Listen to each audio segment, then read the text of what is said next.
Good afternoon, everyone. We are here in New Delhi. We have organized a program regards our Elam Tamils. They are suffering last 75 years. They don't have any political solutions. Therefore, we are trying to ask the help from India because we have a very close relationship with India, and we are culturally and very close with India. So therefore, we are here and we are trying to explain our situation and how our Elam Tamils are affected in Ceylon last 75 years. So that is definitely we are very much concerned about the national security of India and how we could able to support to India in their national security as well. So please welcome everyone here and listen our voice, and you have to guide us in such a good way. And we are all Hindus, mostly in northern eastern provinces. We lived in the northern eastern provinces. We are Hindus, so we have a very connected with you, and we really appreciate your help in the last 75 years. However, we need more, and we are looking the political solutions immediately. And because we have lot of violations happening in Sri Lanka, also there are temples are destroyed, and they are captures our lands, and they have captured our archaeological evidence. So therefore, we are requested to you, please try to help us. Thank you. அனைவருக்கும் எனது பணிவான வணக்கம்.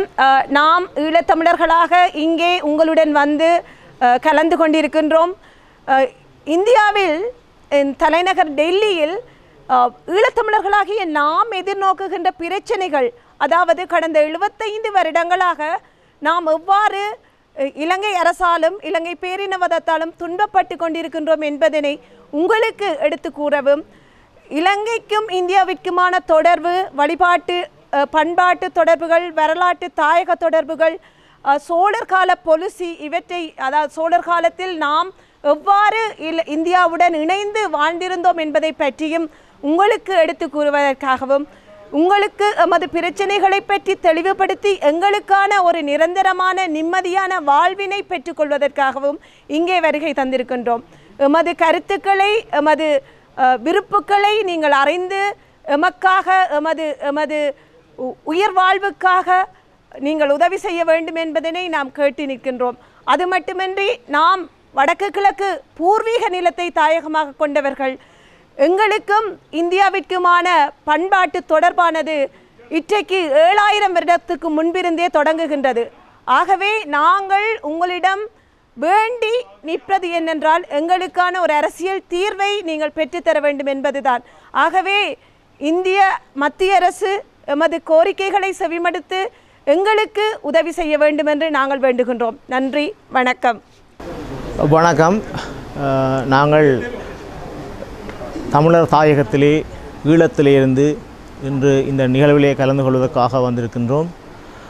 இந்து சமுத்திரத்தின் பாதுகாப்பில் இந்தியாவும் ஈழத்தமிழர்களும் ஒரு சமூகவியல் கருத்தரங்கின் ஊடாக நமது ஈழத்தமிழர்களுடைய நிலைப்பாட்டை இந்த இந்தியாவினுடைய தலைநகரிலே டெல்லியிலே நாங்கள் தெரிவிப்பதற்காக இங்கே வருகை வந்திருக்கின்றோம். உண்மையிலே நீண்ட காலமாக ஒரு சுதந்திரத்துக்காக போராடி அந்த சுதந்திரத்தின் அனுபவிக்க முடியாத ஒரு இனமாக ஈழத்திலே இன்று நமது தமிழினம் படுகின்ற துன்ப துயரங்களை இந்த இடத்திலே நாங்கள் இந்த மக்களுக்கும் இந்த நாட்டினுடைய தலைவர்களுக்கும் தெரியப்படுத்த இங்கே வந்திருக்கின்றோம். கடந்த காலங்களிலே அவர்களுக்காக இழைக்கப்பட்ட மனித உரிமை மீறல்கள் தொடர்பாகவும், உண்மையாக இந்தியாவினுடைய இந்து சமுத்திர பிராந்தியத்தின் பாதுகாப்பில் ஈழத்தமிழர்கள் எவ்வாறு அக்கறையோடு இங்கே இருக்கின்றார்கள் என்ற நிலைப்பாடுகள் தொடர்பாகவும், நாங்கள் எதிர்காலத்தில் தாயகத்திலே சுதந்திரமாக எமது இனத்துக்கான விடுதலையோடு வாழ்வதற்கு இந்தியாவினுடைய தமிழ்நாட்டு மக்களும் நமக்கு அனுசரணையாக செயல்பட வேண்டும் என்பதை நாங்கள் இந்த இடத்திலே வினயமாக கேட்டுக்கொள்வதோடு, எதிர்காலத்தில் இந்தியாவினுடைய பாதுகாப்பு தொடர்பாகவும் அதிலே தங்கியிருந்து கொண்டு உண்மையாக எமது உரிமைகளும் ஈழத்தமிழர்களுடைய பாதுகாப்பும் இந்தியாவினுடைய கைகளிலே தங்கி நிற்கின்றது என்பது தொடர்பாகவும் ஒரு நீண்ட தெளிவான ஒரு கருத்துக்களை நாங்கள் இந்த இடத்திலே முன்வைப்பதற்காக இந்த நிகழ்விலே கலந்து கொள்ள வந்திருக்கின்றோம். நன்றி. இன்றைய இந்த நிகழ்வில் நான் அதாவது இந்து சமுத்திர பிராந்தியத்தின் வலுச்சமநிலையில் அதாவது பவர் ஆஃப் பேலன்ஸ் எவ்வாறு இருக்கின்றது என்பதையும் கடந்த 1000 ஆண்டு கால வரலாற்றில் இந்திய பெருங்கடலில் நிகழ்ந்த ஆதிக்க சக்திகளுடைய போட்டிகளும் அதனால் இந்து சமுத்திர பிராந்தியத்தில் ஏற்பட்டிருக்கிற அரசியல், சமூகவியல், பொருளியல் மாற்றங்கள் பற்றியதான ஒரு சிறிய விளக்கத்தையே இன்று தர இருக்கிறேன். ஆகவே இன்றைய மாறிவரும் உலக ஒழுங்கில் இன்று இருக்கின்ற பலம் வாய்ந்த நாடுகள் தங்களுடைய வர்த்தக நலன்களுக்காகவும் ஆதிக்க நலன்களுக்காகவும் இந்த இந்து சமுத்திரத்தை கூறுபோடவும் இந்து சமுத்திரத்தை பங்கு போட்டுக்கொள்ளவும் எடுக்கின்ற பிராந்திய அரசியலில் தமிழ் மக்களும் அதே நேரத்தில் இந்தியாவும் எவ்வாறு தங்களை பாதுகாக்கவும் தக்க வைக்கவும் எவ்வாறு செயற்பட வேண்டும் என்பதையுமே நான் விளங்கப்படுத்த இருக்கிறேன். நன்றி. I told you I am Mr. Michael Collins. I came from France and I was the former lecturer of University of Jaffna. At present I am living in France and I am here for talk to my own opinion. Okay. So today the conference we are going to talk about the national security issues of India and between Sri Lankan Tamils. So we really happy to be here and we love India and we really love India. You are welcome, sir. And the other thing is all the Indian Ocean security is depend on India now. So what we are going to do, our Tamil, Sri Lankan Tamils, we are always with India and we will support India for all their projects. And you know, in Tamil Nadu Satta Sabai, they made a Tirmanam. It's called only the solution for the Sri Lankan Tamils is Tamileelam. That is North and East United Tamilar Thayagam. So we are going to work for that. That is the only solution for us and we ask India to help us for this Tamileelam. Thank you so much. नमस्कार. अब राजेंद्र भवन के ये function किया जा रहा है. जो हमारे मेहमान आए उनको बहुत बहुत मैं धन्यवाद करते हुए हमारा social welfare trust for Tamilians और स्मॉल डॉट्स यूके और संसार टाइम्स जनता के तरफ से आप लोगों को वंदन करते हुए स्वागत करते हुए मैं यहाँ पर हम एक कार्यक्रम कर रहे हैं. उसके मुद्दा जो है गवर्नमेंट का कोई मुद्दे गवर्नमेंट का अगेंस्ट पे कोई हम बात नहीं करेंगे. गवर्नमेंट का ऊंचे उठा के बात करेंगे. हमारे दुनिया के जितने भी तमिलियंस इंडियन तमिलियंस जहाँ भी हैं उनके तरफ से आप लोगों को आवेदन करके यहाँ पर स्वागत करके हम बुलाए हैं आज. और इसको social for welfare trust Tamilians की तरफ से आपको दिल्ली में ये कार्यक्रम कराया जा रहा है. और धन्यवाद जिनको हमारे जो मेहमान को जो हम घोषित करेंगे उसी तरफ से हमारे स्टेज पे प्रकार आके बैठने का कष्ट करें. धन्यवाद. திவாகரன் தியாகராஜ அவர்கள் முன்னாள் பேராசிரியர் दिवाकर त्यागराजन जी स्वागत है आपको. और आते टाइम हमारे दर्शकों को आते उनका स्वागत करें. Mr. Khadir from Ceylon. Mister Kalipada स्लोहर, उनका भी स्वागत है। प्लीज कस करिए। Mr. Michael Collin from France. Mister Kalipada France. France से आए हुए हैं, उनको ज़्यादातर देखो कितना दूर से आए हैं, उनका हम स्वागत बहुत ज़बरदस्त करना पड़ेगा, क्योंकि हमने इंडियन तमिलियंस के लिए उतना दूर से आए हुए, बहुत स्वागत उनके, धन्यवाद करता हूँ। हमारे आज के इस कार्यक्रम में दादरा नगर हवेली दमन दीव के भारतीय जनता पार्टी के प्रदेश महामंत्री संगठन माननीय विवेक धाड़कर जी का हम यहाँ social welfare trust of Tamilians के इस प्रोग्राम में पहुंचने पे हार्दिक स्वागत करते हैं। मान्यवर से अनुरोध है स्टेज पे आए, अपना स्थान ग्रहण करें। मान्यवर विवेक जी। विवेक भैया ओके इंगे वरवेल्पु कोडुत्तु मेडक्कु वरुमाறு கேட்டுக்கொள்கிறோம். வருக வருக என்று வருகிறது. அவங்களை स्वागत பண்ணி கைத்தட்டும் கூசமாக கூப்பிடுகிறேன். हमारे बीच में दिल्ली प्रदेश से एक्स एमएलए अशोक कुमार चौहान जी इस प्रोग्राम में उपस्थित है। मैं माननीय अशोक जी से अनुरोध करूंगा वो कृपया स्टेज पे आए, अपना स्थान ग्रहण करें। माननीय Ashok Kumar Chauhan ji, ex MLA BJP from Delhi. Ashok Kumar MLA ex MLA மேடைக்கு வருமாறு கேட்டுக்கொள்கிறேன்। और हमारे एसके जैन जी जरूर कष्ट करें स्टेज पे आने का, बहुत बहुत धन्यवाद करता हूँ। और नीला जी भी इनका शामिल हो गए, क्यों यूके से आए हुए, बहुत इन्हीं का मेहरबानी से ये मीटिंग हो रहा है, और उनका भी अभिनंदन करते हुए स्टेज पे बुला के उनको, वो भी आगे खुद वो भाषण दे रहे हैं। बहुत बहुत धन्यवाद।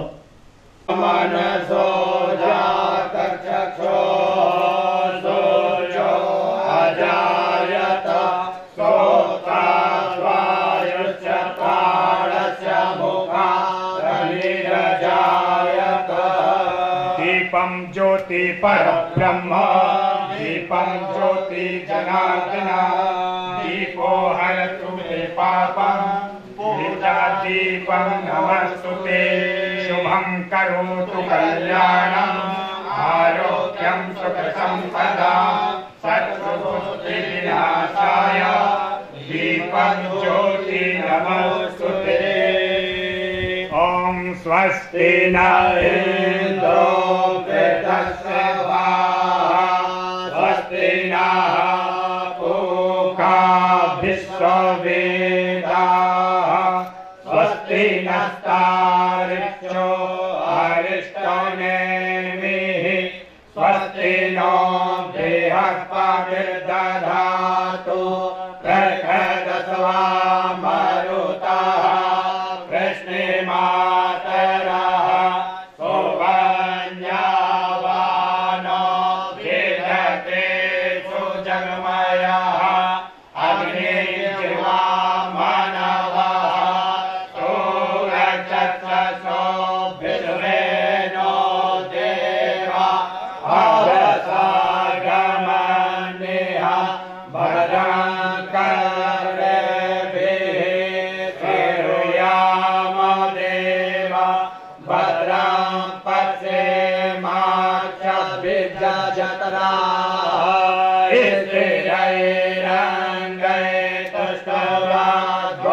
स्थिरैरङ्गैस्तुष्टवाद्गुणकस्तनो भिर्वसे मयि देवहितं जदायुः सतमेन्द्र शरदो अन्तिदेवा यत्रा नर्चनका जरसन्तनो नाम पुत्रासो यत्र पितरो भवन्ति मानो मद्यारीरिगता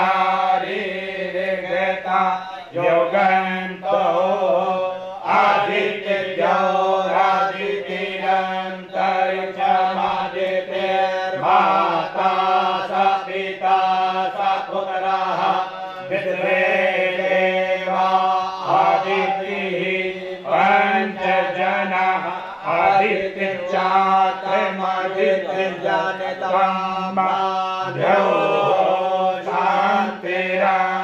शान्तिरन्तरिक्षगुं शान्ति पृथिवी शान्तिरापः शान्तिरोदधय शान्ति ब्रह्म शान्तिः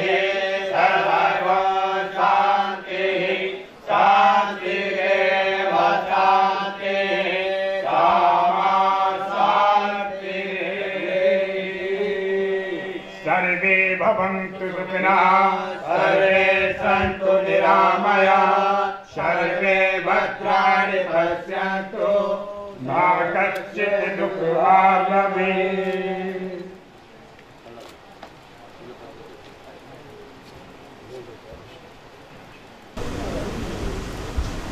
शास्त्री जी को झांसी निकलना है, 8 बजे इनकी ट्रेन है।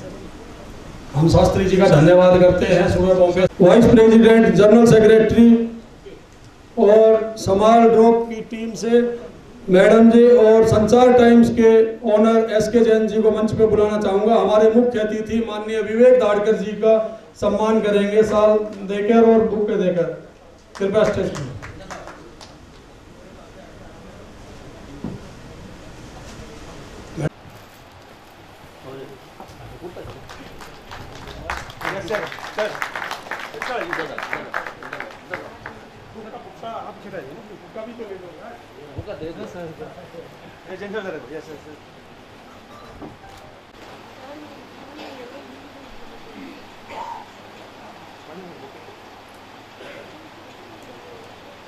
स्वागत की अगली कड़ी में हमारे बीच में प्रोफेसर थिया बकरन त्यागराजा फॉर्मर लेक्चरर हमारे बीच में उपस्थित है।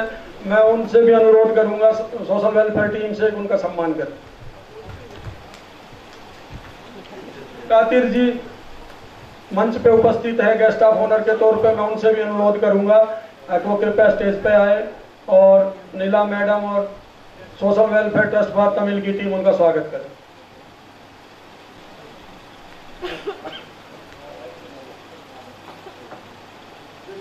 हमारे बीच में कांग्रेस के सीनियर लीडर डॉक्टर धर्म सिंह कौशिक जी उपस्थित है। मैं उनसे भी अनुरोध करूंगा कृपया स्टेज पे आए। डॉक्टर धर्म सिंह कौशिक जी। हमारे बीच में आम आदमी पार्टी के जनरल सेक्रेटरी अनिल वत्स जी हमारे बीच में उपस्थित हैं दिल्ली प्रदेश के। मैं उनसे भी अनुरोध करूंगा कृपया स्टेज पे आने का कष्ट करें।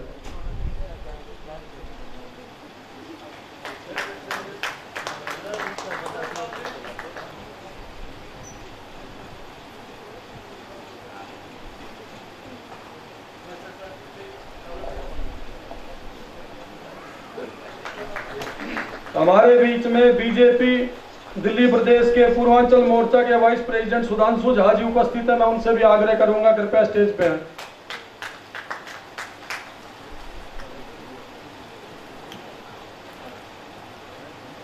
हमारे बीच में ऊटी से तमिलनाडु से पधारे PC चंद्रमोहन जी उपस्थित है। मैं उनसे भी आग्रह करूंगा कृपया मंच पर आए। PC Chandramohan ji from Ooty. SA Subramanya ji है दिल्ली प्रदेश कांग्रेस का तमिलियंस का वाइस चेयरमैन का पद लेके उनका साउथ इंडियन सेल का वाइस चेयरमैन है। और S राजू है दिल्ली प्रदेश तमिलियर का कोऑर्डिनेटर है तमिल का।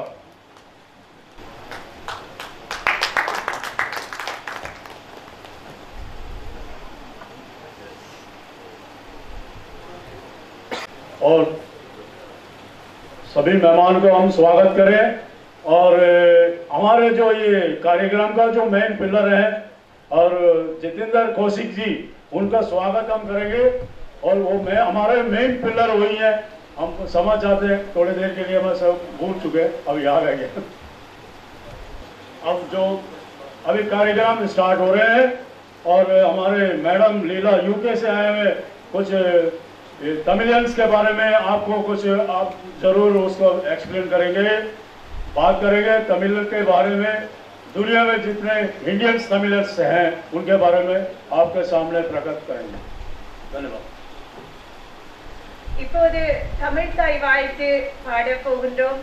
நீங்கள் அனைவரும் எழுந்து நின்று நமது தமிழ் தாய்க்கு மரியாதை கொடுக்குமாறு வேண்டுகின்றேன்.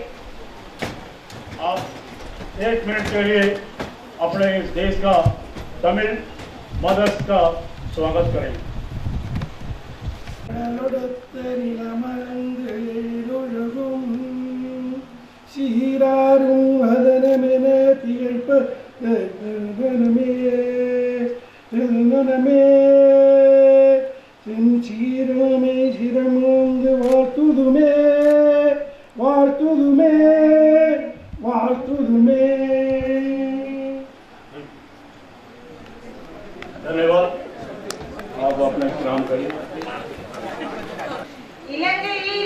நிகழ்கின்ற இன அழிப்பு தொடர்பாகவும் ஈழத்தமிழ் மக்கள் கடந்த 75 வருடமாக எவ்வாறு சிங்கள பேரினவாத அரசால் ஒடுக்கப்பட்டுக் கொண்டிருக்கிறார்கள் என்பது தொடர்பாகவும் ஒரு சிறு விளக்க குறிப்பை இந்த நிகழ்வினுடைய ஏற்பாட்டாளர்களை இங்கே வருகை தந்திருக்கின்ற நமது அன்புக்குரிய உறவுகளே, உங்களை பெயர் சொல்லி உங்களுக்கு வணக்கம் சொல்ல என்னால் முடியாது. என்னுடன் தாயகத்திலே ஈழத்திலே இருந்து என்னுடன் இங்கே வருகின்ற என்னுடைய கட்சி உறுப்பினர் அவர்களே அனைவருக்கும் இந்நேர வணக்கங்களை தெரிவித்துக் கொள்கின்றேன். இந்த நிகழ்வுக்காக எம்மை அழைக்கப்பட்ட போது இந்த நிகழ்வுடைய ஏற்பாட்டாளர்கள் சில கருத்துக்களை நம்மிடம் கலந்தாலோசித்தார்கள். நாங்கள் இந்த அரங்கத்துக்குள்ளே வருகின்ற போது, இந்த அரங்கத்துக்கு வருகின்ற வரைக்கும் சில விடயங்களை இங்கே குறிப்பிட முடியாத நிலை இருக்குமோ என்று சிந்தித்தோம்.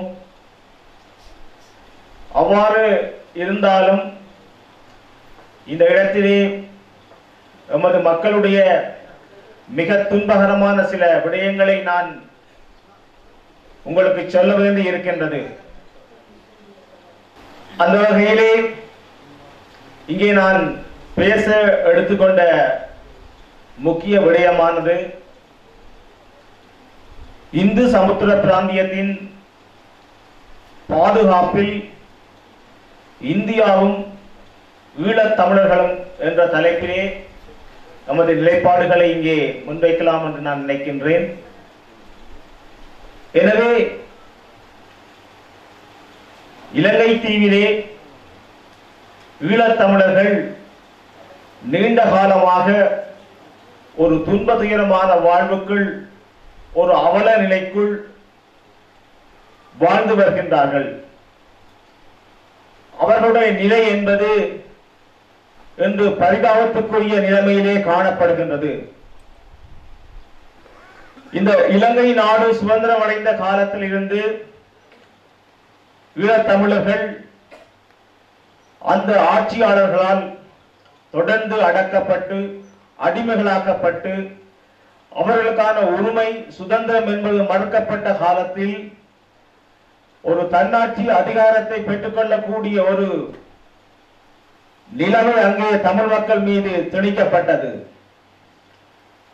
அந்த காலகட்டத்திலே தமிழர்கள் தங்களுடைய உரிமைகளை வென்றெடுப்பதற்காக தம்மை தாமே தயார்படுத்திக் கொண்டு ஜனநாயக வழியில் நமது மூத்த அரசியல் தலைவர்கள் மேற்கொண்ட அரசியல் போராட்டங்கள்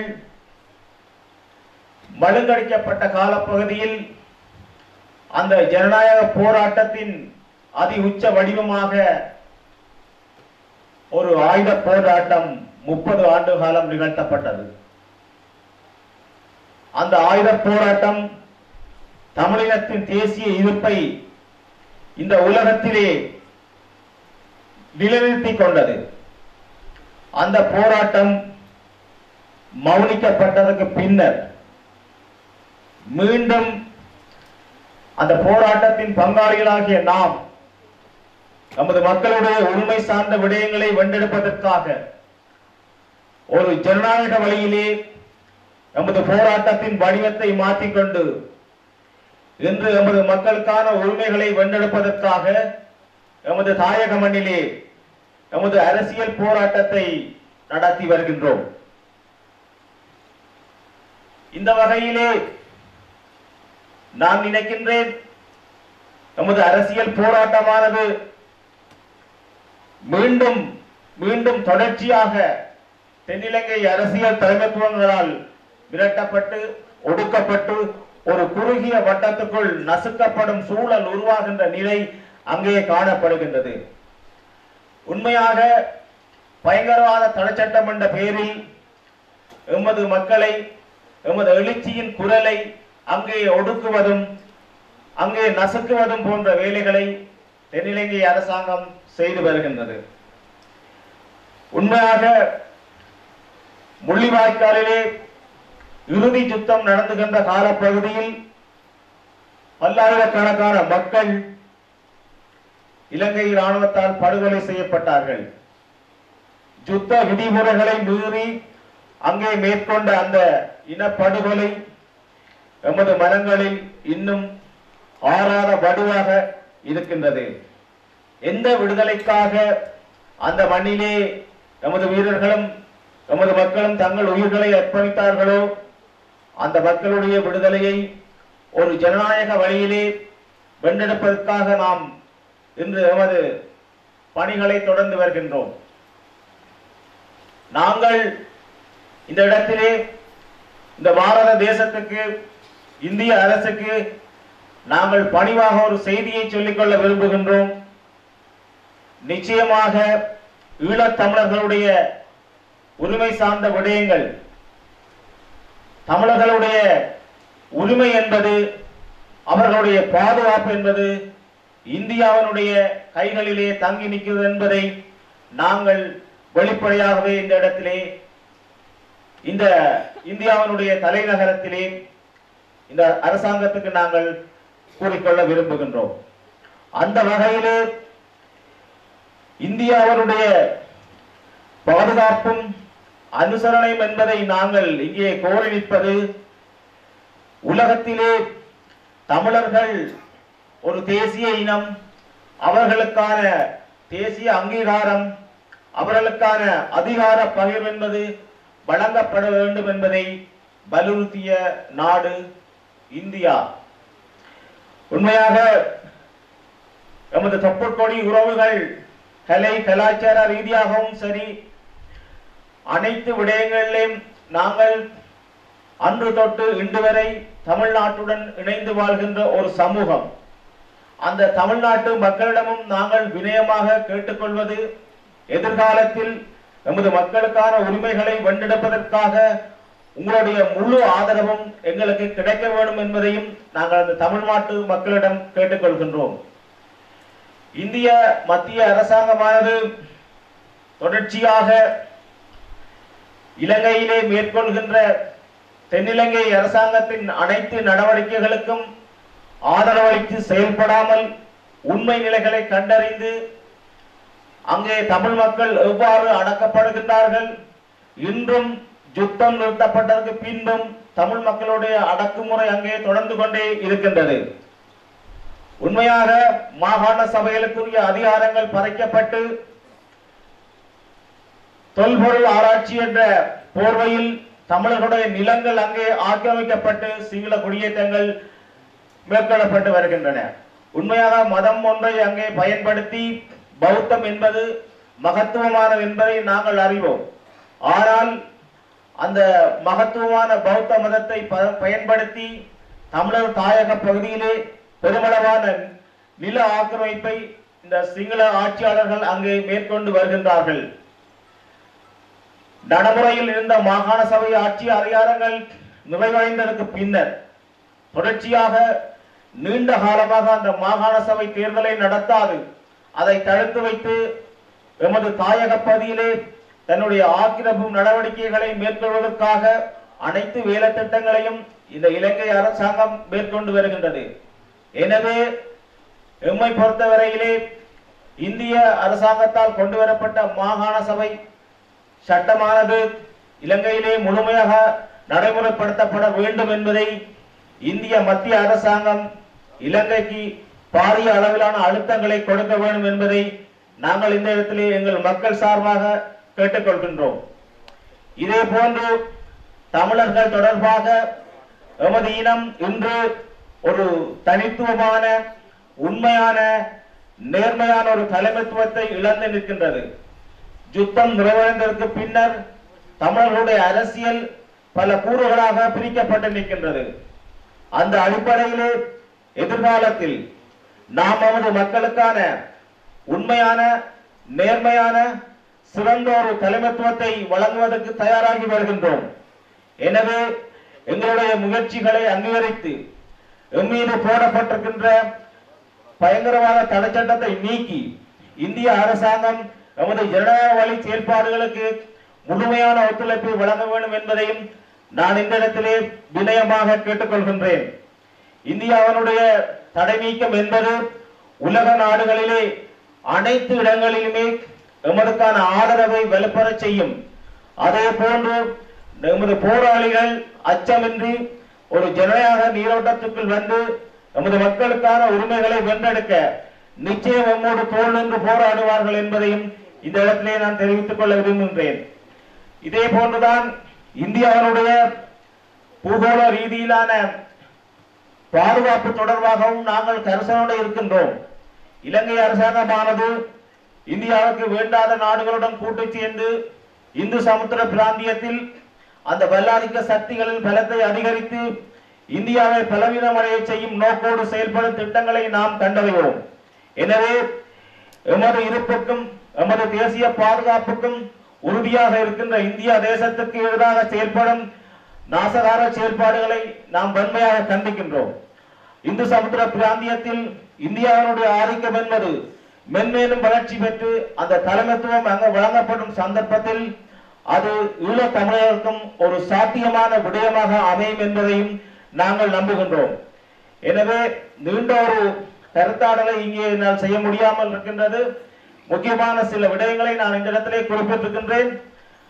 எனவே இந்த விடயங்கள் தொடர்பாக நாங்கள் வருகின்ற காலங்களும் உங்களோடு கலந்துரையாட இருக்கின்றோம்.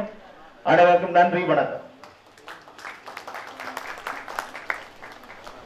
धन्यवाद जी कदर जी, बहुत अच्छे आपने बोले। जो जो हुआ है श्रीलंका में, जो भी हुआ है, आप उसको सच बताएं यहाँ पर। और हमारे सर जी ने अभी आपको सामने जो दुनिया का जो तमिल इंडियन तमिल्स कैसे कैसे जी रहे हैं और इंडियन तमिल्स हर जगह हर स्टेट में जो जी रहे हैं, आप लोगों के सामने तो इंडियन का तमिलों के बारे में आप जानते हैं। में कैसे तमिलियर्स जी रहे हैं, किसी को पता है, किसी को नहीं पता, पूरे सरकार के हाथ में है। अब कदर सर ने ये बताए हैं, जो अपने इंडिया और श्रीलंका जब आजाद हुए हैं तब से हमारे तमिलियंस को, इंडियन तमिलियंस का कोई राज्य नहीं दिया।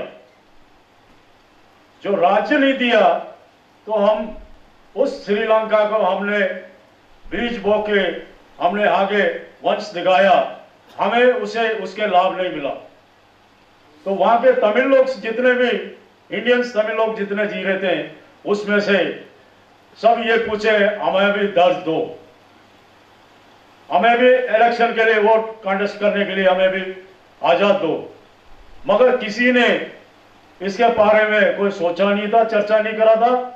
और बुद्धिस्ट, क्योंकि इंडियन का जो वंश इंडिया ही चल रहा था, इंडियन को जो साम्राज्य खत्म कर दिया और बुद्धिस्ट को अंदर ले आया। उसके बाद अपने संघर्ष करने लगे तमिलियंस। उसके बाद तमिलियंस संघर्ष करते करते, और उस समय हमारे इंडियंस गवर्नमेंट ने भी उस टाइम कुछ उसके बारे में चर्चा नहीं किया।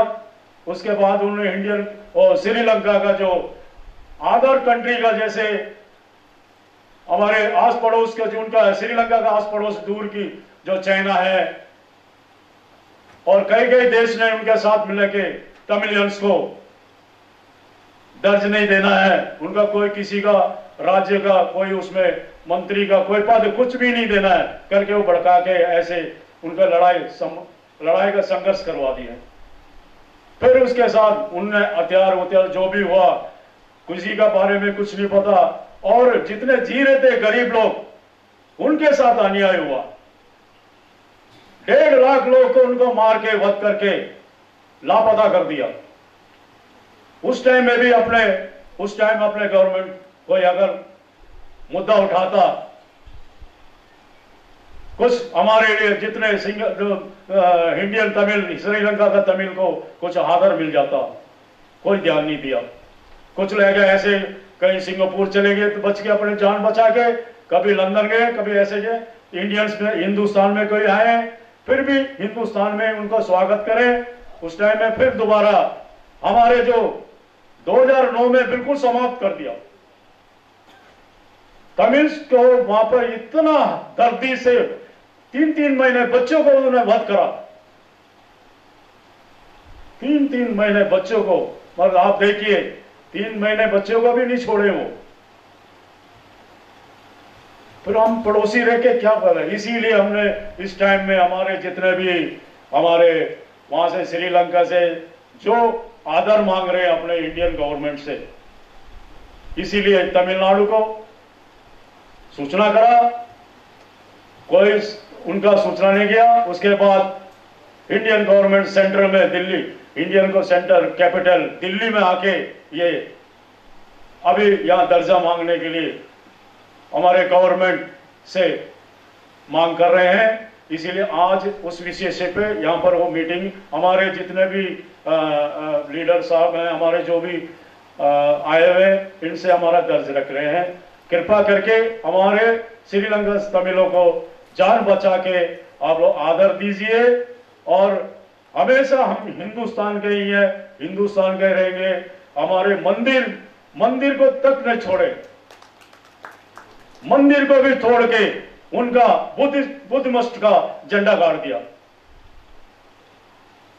अब दुनिया में हिंदुस्तान ने कितने देश को बढ़ाया। जब राजराजा सोलन का टाइम में आप देखे होंगे कितना देश को अपने आजादी करके वहीं अपने तमिलन को, हिंदुस्तान को, इतने भी जो भी है वहां बसा गए हैं, उनके आदर से कंट्री से आके उनको मार मार के ऐसे कंट्री को नाश कर दिया। फिर भी अपने हिंदुस्तान के जो एक कहा जाता था श्रीलंका तमिलियंस, उसी को भी हम नहीं रक्षक नहीं करे। इसीलिए आपसे हाथ जोड़ के विनती करता हूं, अभी कुछ दिन पहले और दुनिया का जो सबसे बड़ा यूनिटी स्टेट में जाके हमारे प्रधानमंत्री जी ने तमिलों के बारे में उनको वहां पर बताए थे। हमारे श्रीलंका का तमिलों को साथ आप अन्याय करने हम नहीं छोड़ेंगे।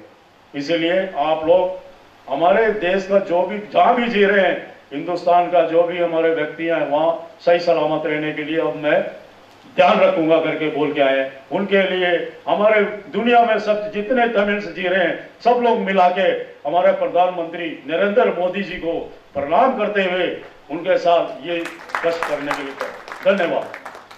मां भारती की आप सभी का मैं अभिनंदन करता हूं, वंदन करता हूं।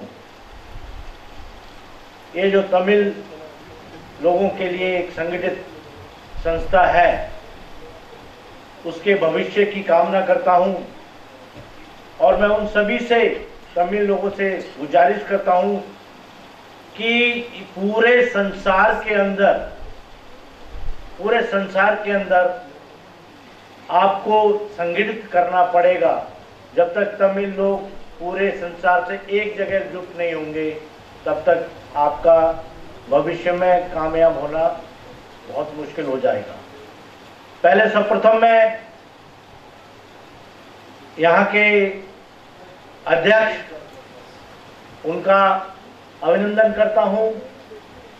हमारे इस संस्था के महामंत्री, संस्था के उपाध्यक्ष, संस्था के अध्यक्ष और मंच में जितने भी अतिथि हैं उन सभी का स्वागत करता हूं।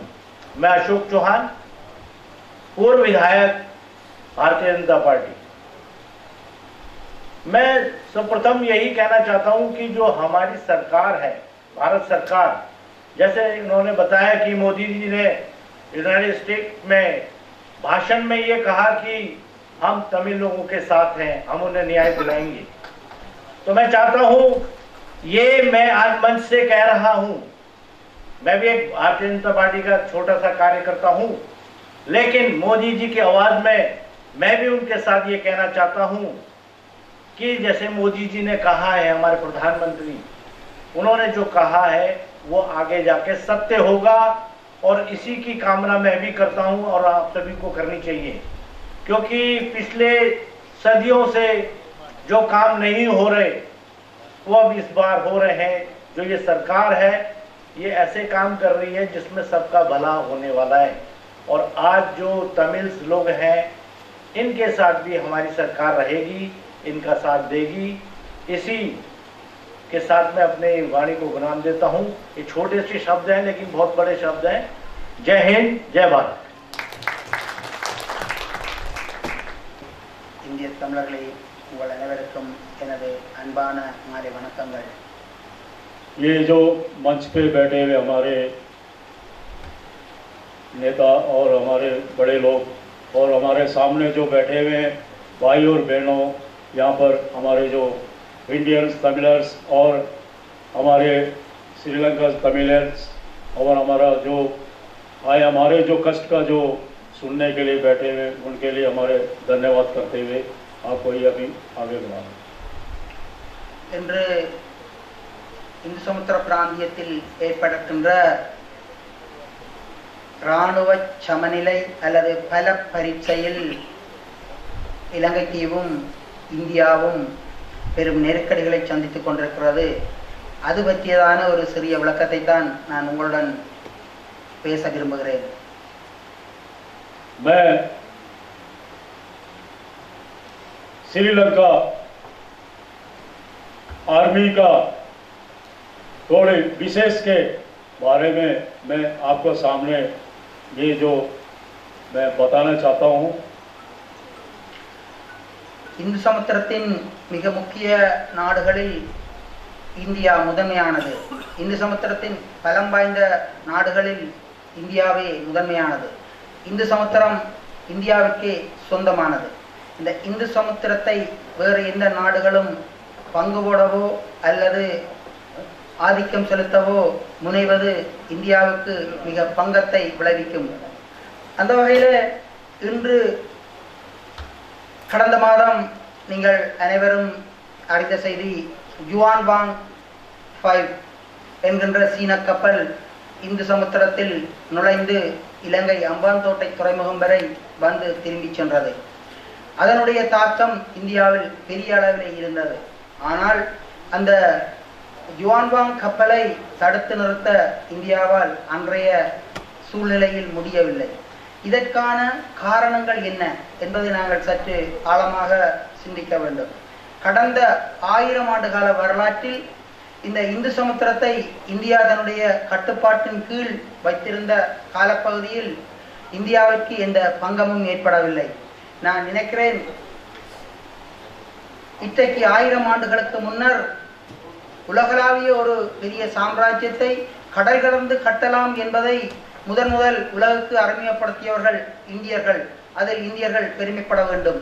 இரண்டாவது, உலகளாவிய பெரிய கடற்படையை கட்டியவர்களும் இந்தியர்கள் தான். ஆகவே அதிலும் இந்தியர்கள் பெருமைப்பட வேண்டும்.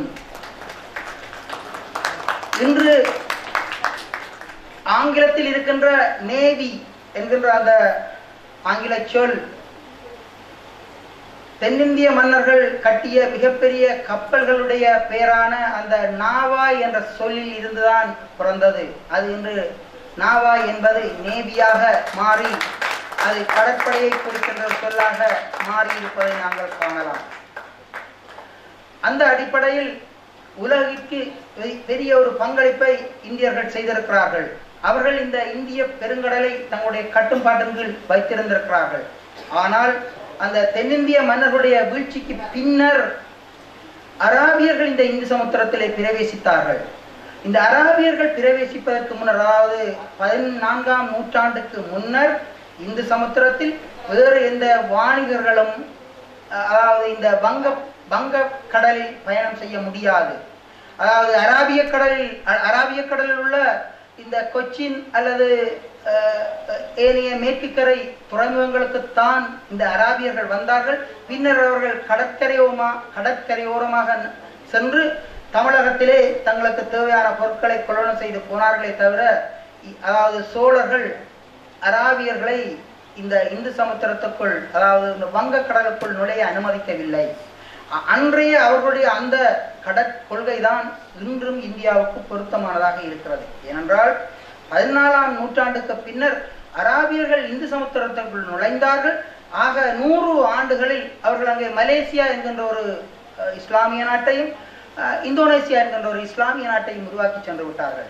ஆனால் 300 ஆண்டுகள் இந்து சமுத்திரத்தினுடைய தென்கிழக்காசிய நாடுகளை தங்களுடைய கட்டுப்பாட்டுகள் வைத்திருந்த இந்த இந்திய மன்னர்களால் அங்கே ஒரு இந்தியாவுடைய ஆதிக்கத்தை செலுத்த முடியாமல் போனமை என்பது துரதிருஷ்டவசமே. ஆனால் இன்று அதாவது அராபியர்களுக்கு பின்னர் சீனர்கள் முதன்முதலாக இந்த இந்து மகாசமுத்திரத்துக்குள் நுழைந்தார்கள். கிறிஸ்துவுக்கு பின் 1407ஆம் ஆண்டு சீனாவுடைய பெரும் கடற்படையுடன் ஷாங்கி, அட்மிரல் ஷாங்கி என இன்று வரலாற்றில் அழைக்கப்படுகின்ற சீன கடற்படை தளபதி இந்து சமுத்திரத்துக்குள் நுழைந்தார். அவர் ஏறத்தாழ ஒரு 30 ஆண்டுகள் இந்த இந்து சமுத்திரத்தை தன்னுடைய கட்டுப்பாட்டுகள் வைத்துவிட்டு சென்றார். அதே போல 16ஆம் நூற்றாண்டில் ஐரோப்பியர்கள் இந்து சமுத்திரத்துக்குள் வந்தார்கள். இந்த ஐரோப்பியர்கள் வந்ததன் விளைவு இந்து சமுத்திரத்தில் இருந்த இந்திய நாடு பல்வேறு துண்டுகளாக பிரிந்து அது ஒரு அடிமைப்பட்டு இன்று கடந்த 75 ஆண்டுகளுக்கு முன்னர் அது சுதந்திரம் அடைந்து மீண்டும் எழுந்து நிற்கிறது. அவ்வாறு எழுந்து நிற்கின்ற இந்த இந்திய நாடு, அதாவது இந்த இந்துஸ்தானம் ஆப்கானிஸ்தானிலிருந்து பர்மா வரை நீண்டு பெருத்திருந்தது. ஆனால் அது ஐரோப்பியர்களுக்கு பின்னர் அது சுருங்கி இன்றைய நிலையில் இந்திய உபகண்டமாக அல்லது பாரத தேசமாக இருக்கிறது. இவ்வாறு இந்தியா இன்றைய நிலையில் சுருங்கி இருக்கிற இந்தியா இந்த இந்து சமுத்திரத்துக்குள் சீனா என்று நுழைந்து விட்டது. அது அந்தமான் தீவுக்கு அருகிலுள்ள பர்மாவுக்கு சொந்தமான கோர்கோ ஐலாண்டு தீவில் முகாமிட்டிருக்கிறது. அதே போல இலங்கையிலே அம்பாந்தோட்டை என்ற துறைமுகத்தை செயற்கையாக கட்டி இருக்கிறது. பாகிஸ்தானில் குவாதர் துறைமுகத்தை கட்டி இருக்கிறது. ஆகவே இந்த 3 புள்ளிகளை முனைத்தால் இந்தியா முற்றுகையிடப்பட்டிருக்கிறது. ஒரு இராணுவ ரீதியாக நாங்கள் இதை உற்று நோக்கினால் இந்தியாவுடைய வட திசையிலே ஏறத்தாழ ஒரு 4000 மைல்கள் ஒரு அபயகரமான ஒரு எல்லைப்பகுதி, அது பாகிஸ்தானுடைய எல்லைப்பகுதியாகவும் சீனாவுடைய எல்லைப்பகுதியாகவும் இருக்கிறது. ஆனால் இன்று இந்தியாவுக்கு 7000 மைல் நீளமான கடற்பரப்பு அச்சுறுத்தலுக்கு உள்ளாகிவிட்டது. இந்தியா இன்று 7000 மைல்களை பாதுகாக்க வேண்டிய ஒரு நிலைக்கு வந்துவிட்டது. ஆகவே இந்த இந்து சமுத்திரத்துக்குள் சீனா தொடர்ந்து நுழையுமானால் இந்தியாவுடைய பாதுகாப்பு கேள்விக்குள்ளாகிவிடும். அதே போல இந்த இலங்கை அரசு தொடர்ந்து சீனாவுக்கு சார்பாகவே இருந்திருக்கிறது. இந்தியா சுதந்திரம் அடைந்த கடந்த 75 ஆண்டுகளில் இந்தியா மிக முக்கியமான 3 போர்களை சந்தித்திருக்கிறது. சீனாவுடன் ஒரு போரை சந்தித்திருக்கிறது. அதே போல பாகிஸ்தானுடன் ஒரு போரை 2 போர்களை சந்தித்திருக்கின்றது. இந்த 3 போர்களிலும் இலங்கை அரசு சீனாவுக்கும் பாகிஸ்தானுக்கும் சார்பாகவே இருந்ததை வரலாறு நிரூபிக்கின்றது. இனிவரும் காலங்களிலும் அவ்வாறே இந்த சிங்கள தேசம் தொடர்ந்து இந்தியாவுக்கு எதிரான நாடுகளுடன் தன்னுடைய உறவை வளர்க்கும். இதனை நான் இன்னொரு வகையில் சொன்னால் ஹவுடில்ஜர், அதாவது அர்த்த சாஸ்திரத்தை எழுதிய ஹவுடில்ஜர் சொல்கிறார், உனது அண்டை நாடு இயல்பான உனது எதிரி நாடு, அண்டை நாடு உனது இயல்பான நண்பன் என்று சொல்கிறார். அந்த அடிப்படையில் பார்த்தாலும் இலங்கைக்கு இந்தியா அண்டை நாடாக இருக்கிறது, அது இயல்பான ஒரு எதிரியாக இருக்கிறது. அதே போல அண்டை நாடு சீனா, அது அதனுடைய நண்பனாக இருக்கிறது. அந்த அடிப்படையில் இன்று இந்து சமுத்திரத்தில் ஏற்படுகிற இந்த கொதி நிலையை அல்லது இந்த பாதுகாப்பு அச்சுறுத்தலை தவிர்க்கக்கூடிய ஒரு சக்தியாக இலங்கை தீவில் தமிழ் மக்கள் இருக்கிறார்கள். இலங்கை தீவினுடைய 3/2 கடற்பரப்பை தமிழர்கள் தான் வாழ்கிறார்கள். ஆகவே இந்த இந்து சமுத்திரத்தில் இந்தியாவுக்கு ஏற்படக்கூடிய ஆபத்தை தணிக்கக்கூடிய அல்லது அந்த ஆபத்தை தடுக்கக்கூடிய ஒரு வல்லமை, அதாவது அந்த இருப்பு, அந்த கேந்திர தன்மை இலங்கை தீவுக்கு இருக்கிறது. அந்த அடிப்படையிலே ஈழத் தமிழர்களால் இந்தியாவிற்கான பாதுகாப்பை உறுதிப்படுத்தக்கூடிய அளவில் அவர்களால் செயல்பட முடியும்.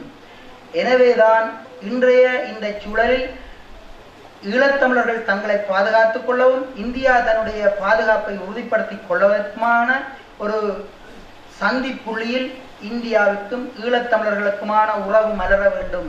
அந்த உறவு இந்த இந்து சமுத்திர பிராந்தியத்தில் வல்லரசுகளுடைய ஆதிக்கத்தை தடுத்து இந்தியா தொடர்ந்து தன்னுடைய இருப்பையும் தன்னுடைய சுபீட்சமான வாழ்வையும் ஒருங்கிணைக்க முடியும். இதனை இன்னொரு வகையில் நான் சொன்னால், நேரு காலத்தில் நேருடைய பாதுகாப்பு ஆலோசகராக KN பனிக்கர் என்ற வரலாற்று அறிஞரும் ராஜதந்திரியும் இருந்தார். அவர் இந்த இந்து சமுத்திரம் பற்றி சொல்கின்ற போது அவர் சொல்கிறார், இந்த இந்து சமுத்திரம் இல்லையே இந்தியாவுக்கு அரசியலும் இல்லை, இந்தியாவுக்கு பாதுகாப்பும் இல்லை. இந்த இந்து சமுத்திரத்துடைய பாதுகாப்பை உறுதிப்படுத்தப்பட்டாவிட்டால் இந்தியாவுக்கு தொழில் வாய்ப்பும் இல்லை, இந்தியாவுக்கான வளர்ச்சியும் இல்லை என்று சொன்னார். ஆகவே இன்றைய சூழ்நிலையில் இன்றைக்கு 50-60 வருடங்களுக்கு முன்னர் கணிக்கர் கூறிய அந்த கருத்து மிக முக்கியமானது. அது இந்தியாவுடைய பாதுகாப்பை நிச்சயமாக உறுதிப்படுத்தும். அவருடைய அந்த கருத்திற்கு அமையத்தான் என்னுடைய இந்த பேச்சு அமைகிறது. ஆகவே இந்து சமுத்திரத்தில் இலங்கை தீவு தொடர்ந்து சீனாவின் பக்கமோ அல்லது வேறு வல்லரசுகளின் பக்கமோ நிற்குமே தவிர அது இந்தியாவின் பக்கம் ஒருபோதும் நிற்கவும் மாட்டாது. அந்த அடிப்படையிலே ஈழத்தமிழர்கள் தங்களுடைய சுயநிர்ணய உரிமையை வென்றெடுத்து இந்தியாவுடன் ஒரு பாதுகாப்பு ஒப்பந்தத்தை செய்து கொண்டால் இந்த இந்து சமுத்திரத்தில் சீனா என்கின்ற இந்த புதிய வல்லாதிக்க சக்தி நுழைய முடியாது என்று கூறி என்னுடைய இந்த கருத்தை முடிப்பேன். நன்றி. ஐயா திவாகரன் சார், தியாகராஜன் அவர்கள் நல்லா முன்னாடி பேசினாரு. நல்லா இது கருத்தான இது. இதெல்லாம் நம்ம சந்திச்சா உண்மையாலும் நம்ம இந்தியாவும் நம்மளோட இலங்கை தமிழர்கள் இந்தியன் தமிழர்களும் நல்லா வாழலாம். நன்றி, வணக்கம். இப்பொழுது அபி மைக்கேல் கோலின் ப்ரொஃபஸர் ஐயா ஒரு 2 வார்த்தை வாங்க. மைக்கேல். இந்த நிகழ்வை ஒழுங்கமைத்த அனைவருக்கும் நன்றிகளோடு இந்த நிகழ்வில் கலந்து கொள்ள வந்திருக்கும் எங்கள் இந்திய மண்ணின் மைந்தர்களுக்கு வணக்கங்களை தெரிவித்துக் கொள்கின்றேன். அத்தோடு எங்கள் இன விடுதலைக்காக தாயகத்தில் நின்று போராடி இங்கே வந்திருக்கின்ற எங்கள் முன்னாள் போராளிகளுக்கு, என் உடன் பிறந்த சகோதரங்களுக்கு நான் வணக்கத்தை தெரிவித்துக் கொள்கின்றேன். நேரடியாகவே நான் என்னுடைய பேச்சுக்குள் செல்ல விரும்புகின்றேன்.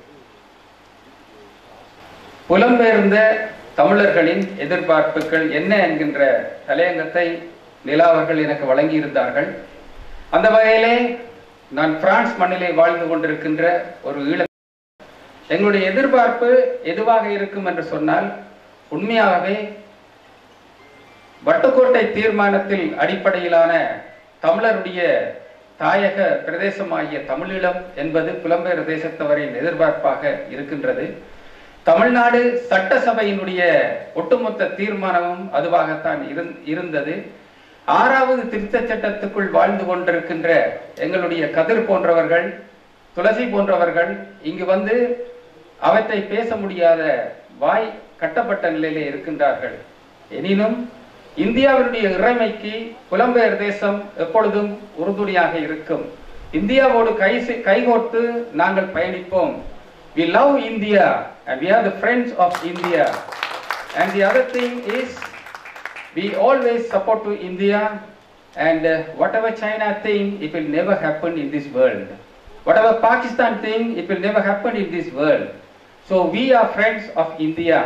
அதை நான் உறுதியாக கூறிக்கொள்கின்றேன்.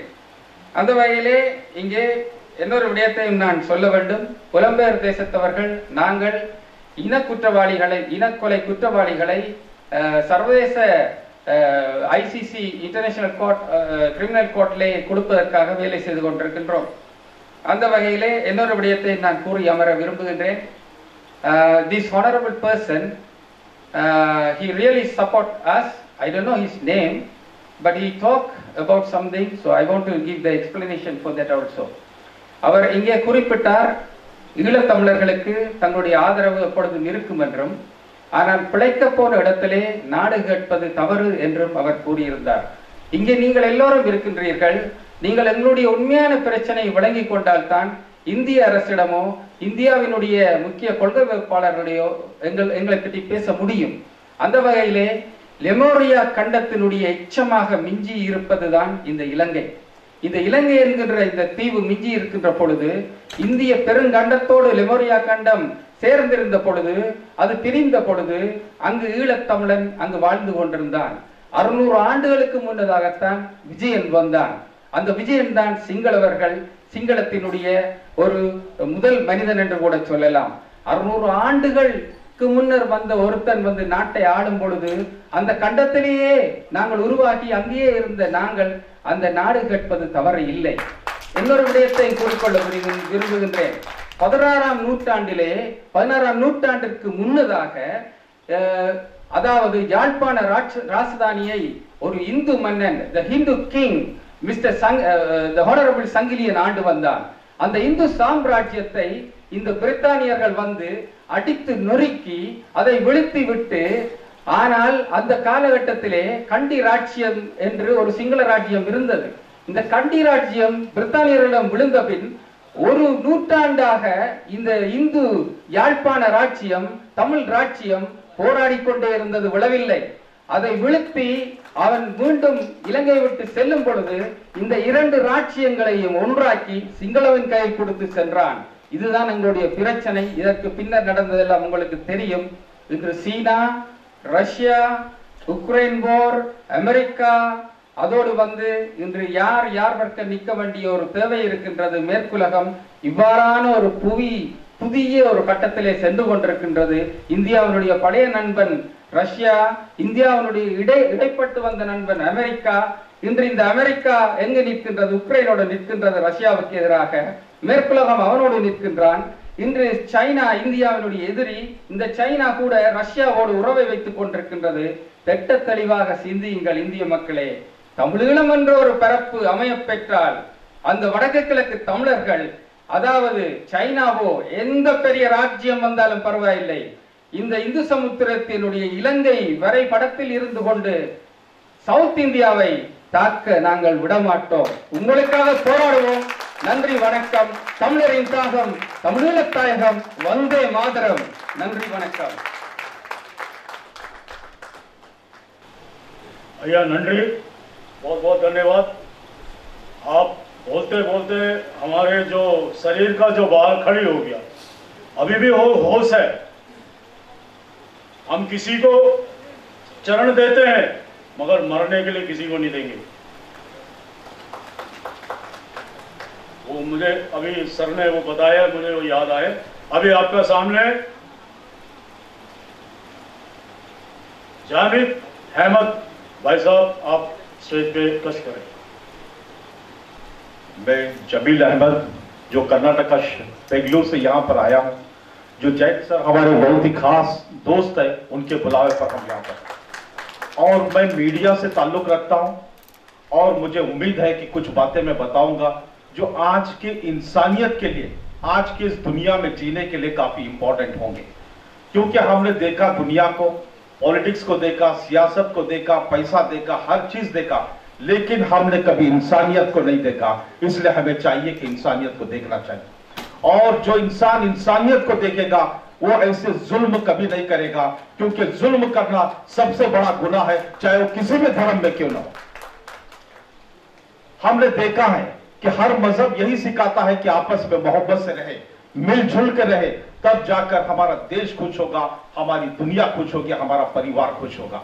लेकिन जिस तरह से तमिल ईलम को जो तकलीफ दी जा रही है श्रीलंका के अंदर, ये जुल्म है और जुल्म दुनिया को बर्दाश्त नहीं करना चाहिए। अगर जुल्म को दुनिया बर्दाश्त कर रही है तो मैं समझता हूं कि दुनिया में जो ताकत थी इंसानियत की, जो ह्यूमन राइट्स की, जो यूनाइटेड नेशन में एक सलामती काउंसिल थी जो इस जुल्म को रोकने की, वो सब खत्म हो चुकी है या तो कमजोर हो चुकी है। क्योंकि इंसान इंसान है। हमें दर्द होता है जब एक हमारे बच्चे को कोई बुखार आती है, कोई छोटी सी तकलीफ होती है तो माँ बाप को दर्द होता है, और वो दर्द इतना होता है कि डॉक्टर पास लेके भागते, यहां पर भागते, वहां पर भागते। लेकिन जिस तरह से श्रीलंका में तमिल ईलम को जो तकलीफ दी जा रही है, ये इंसानियत के खिलाफ है, और एक मासूम लोगों को जो जुल्म यानी मारा जा रहा है, उसके लिए हमें सबको आवाज उठानी चाहिए। खासकर मैं मीडिया के लोगों से यह अपील करता हूं, हिंदुस्तान के हो, दुनिया के हो, ऐसे लोगों के लिए आवाज उठाए। अगर हम नहीं उठाएंगे तो फिर हम समझेंगे कि हमारे दिलों से इंसानियत का मोहब्बत जो है खत्म हो चुकी है, फिर हम जीने के काबिल नहीं रहेंगे। हमने देखा पैसा, हमने देखा गाड़ी, बंगले, सियासत, पॉलिटिकल पार्टियां कुछ काम आने वाली नहीं है। आपस की मोहब्बत जो है यही काम आने वाली चीज है। चीज है, मैं ये मैसेज देना चाहता हूं, हम सब मिलकर मोहब्बत से रहेंगे, मिलजुल के रहेंगे और एक दूसरे का साथ देते हुए रहेंगे, क्योंकि यही मजहब का तकाजा है और यही मजहब का शिक्षण है। हर एक मजहब इसी बात की इजाजत देता है। और मैं गुजारिश करता हूं, जिस तरह से चाइना इस दुनिया में एक हलचल मचाने की कोशिश कर रहा है, उस चाइना से हमें बचना चाहिए। हमारे बीजेपी के लीडर यहां पर हैं, मैं हमारे प्रधानमंत्री जो दुनिया के एक मजबूत तरीन प्रधानमंत्री है जिनका नाम नरेंद्र मोदी जी है, मैं उनसे भी अपील करता हूं इस मंच से कि वो आपकी ताकत दिखाएं। जो तमिलियन ईलम जो है हमारे हिंदुस्तान के तमिल भाई, उनके ऊपर जुल्म करने के लिए श्रीलंका को वार्निंग दे, या तो अपने तमिल भाइयों को वहां से लेकर इंडिया में बसाने की कोशिश करें और उनकी मदद करें। Thank you sir, thank you, बहुत बहुत धन्यवाद, धन्यवाद, बहुत अच्छे। और आपके सामने हमारे श्री एडवोकेट मधु चौधरी संसार टाइम्स का आपके सामने। मंच पे बैठे सभी अतिथिगण, सभा में बैठे सभी परिजनों को मेरा प्रणाम। जो भरा नहीं भावों से, जिसमें बहती रसधार नहीं, वो हृदय नहीं है, पत्थर है, जिसमें मानव के लिए प्यार नहीं। हम आज लोग जो एकत्रित हुए हैं, जो हमारे ह्यूमन राइट्स का, अधिकारों का जो हमारा पतन हुआ है, जो देखिए सभी को अभी तमिल भाई के साथ में जो हुआ श्रीलंका में, वो हमने सुना, हमने देखा और हमने महसूस किया। हम हिंदुस्तानी हैं, हमारे हिंदुस्तान का जो हमारा हिंदुस्तानियों का जो दिल है वो बहुत ही बड़ा है, लेकिन हमारा दुर्भाग्य ये है कि हम आकर के कास्टों में बढ़ जाते हैं, कास्ट रीजन में बढ़ जाते हैं, हम मजहब में बढ़ जाते हैं। लेकिन हम ऐसा क्यों करते हैं? जैसे 3 महीने के बच्चों का वध किया गया, 3 महीने बच्चों का, लेडीजों का, क्यों? हम हिंदुस्तानी हैं, हमारे तमिल भाइयों के ऊपर जो गुजरी है वो हम बर्दाश्त नहीं करेंगे। और इस मन से मैं यही अपना पैगाम देना चाहूंगी पूरे हिंदुस्तान में, पूरे भारतवर्ष में और पूरे वर्ल्ड में, कि हमें कमजोर समझने की कोशिश मत करना, क्योंकि हर एक कंट्री में हमारे हिंदुस्तानी हैं, हर मजहब के लोग हैं, कोई बिहार से, कोई तमिल से, जिस भी स्टेट के लोग हैं, हमारे भारत से बाहर जाकर के जो कंट्रियों में काम करते हैं, वो काम करने के लिए जा रहे हैं। और सबसे बड़ी मेरे को ये समझ में नहीं आता है हमें कि हमारे पास पूरी मशीनरी है, आज के टाइम पे पूरी मशीनरी है, पूरा सिस्टम है, उसके बावजूद भी हमें दर्द मिलता है। लेकिन क्यों? ये जब एक चिंगारी उठती है तो उस चिंगारी को उसी जगह क्यों नहीं दबा दिया जाता है, जो एक बहुत बड़ी आग का रूप न ले। जब तमिल भाइयों के साथ में ऐसा हुआ तो वो एकदम से ही बड़े रूप में नहीं हुआ होगा, वो एक चिंगारी के रूप में ही चिंगारी उठी होगी, तब जाकर के एक बड़ा रूप लिया। हमारा कहना सिर्फ इतना ही है कि हम समाज में रहते हो, चाहे अदर कंट्री में रहते हो, जब हमारे लिए कोई चिंगारी उठती है तो उस चिंगारी को वहीं पे ही दबा दिया जाए, जिससे कि एक बड़ा रूप न बन सके किसी भी चीज का। जिस तरीके से हमारे तमिल भाई हिंदुस्तानियों के साथ में श्रीलंका में हुआ है, वो ऐसा नहीं होना चाहिए। ये तो हमारे सामने आ गया।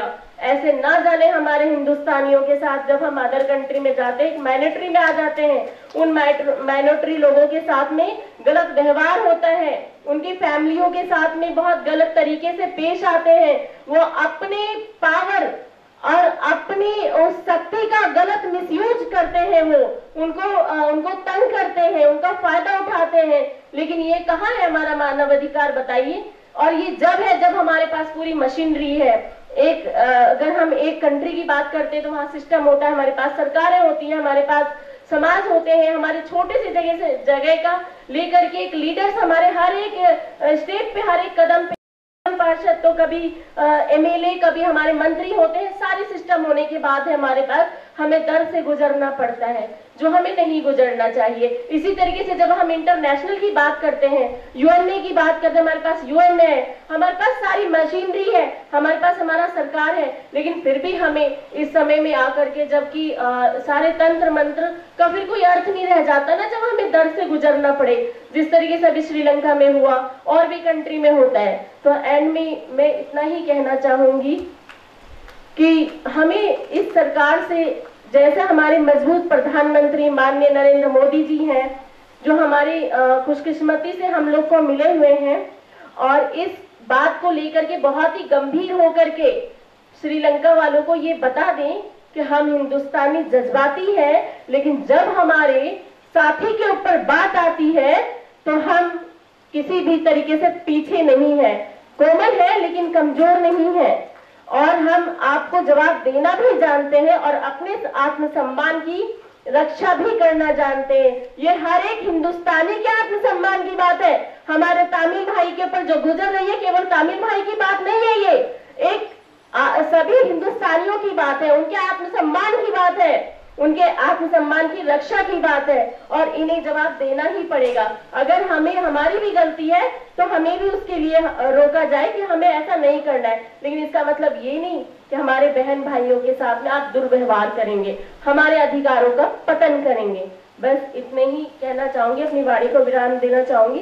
जय हिंद, जय भारत। और हमारे एसपी जैन साहब का बहुत बहुत धन्यवाद करना चाहूंगी, जिन्होंने इस प्रक्रिया को जोड़ा और हम सबको एकत्रित करने का एक मौका दिया। इस मंच का हमें जो social welfare trust for Tamilians है उनका धन्यवाद करना चाहूंगी कि उन्होंने ये मौका दिया हमें अपने विचारों को रखने का।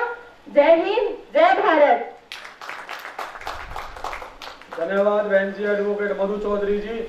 समय को ध्यान में रखते हुए अब वक्ता तो हमारे पास में बहुत हैं, हम उनके विचार जो है, फिर ये शुरुआत है, आने वाले टाइम में ऐसे सेमिनार दिल्ली में चलते रहेंगे और मुझे आशा है आप लोगों का आज जो पहुंचे हैं उनका हमारे को सहयोग मिलता रहेगा। तो समय की कटिबद्धता को ध्यान में रखते हुए मैं हमारे आज के मुख्य अतिथि माननीय श्री विवेक धाड़कर जी को मैं मंच पे बुलाना चाहूंगा, आप वो अपने विचार रखें। माननीय विवेक धाड़कर जी। हिंदी समझता है सब लोगों को, इसलिए हिंदी में ही बोलने का प्रयत्न करूंगा। वैसा मैंने ऑफिशियल स्टेटमेंट जो है वो इंग्लिश में लाया है, वो पढ़कर सुना सकता हूँ, परंतु आप लोग हिंदी अगर समझते तो हिंदी में बोलना ज़्यादा उचित रहेगा, चलेगा ना? नहीं तो मैं डायस के ऊपर बहुत से लोग जो है जो हिंदी नहीं समझते होंगे, इसलिए मैं मेरा एक ऑफिशियल स्टेटमेंट जो है वो पहले पढ़ लेता हूँ और बाद में और कुछ जरूरत है तो हिंदी में इलेबोरेट कर दूंगा। All the dignitaries sitting on the dais and respected delegates, ladies and gentlemen,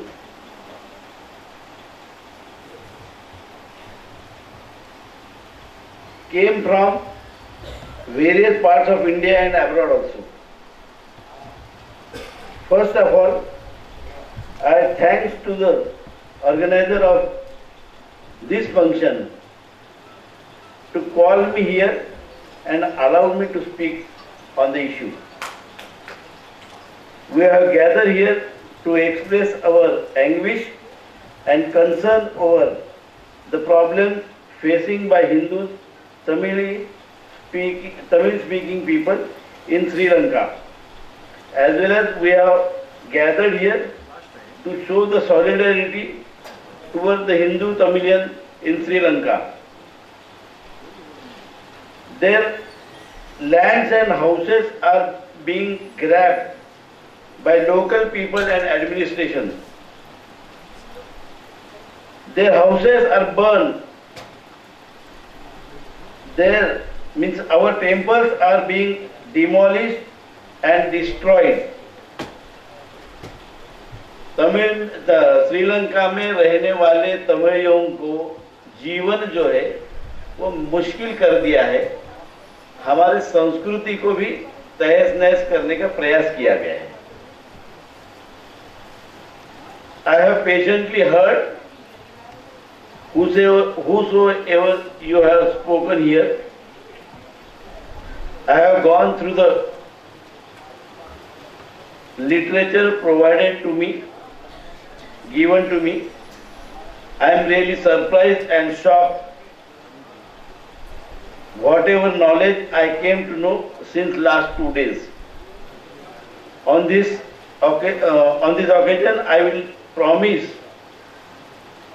that using my whole capacity and capability, I will definitely take this matter to the Government of India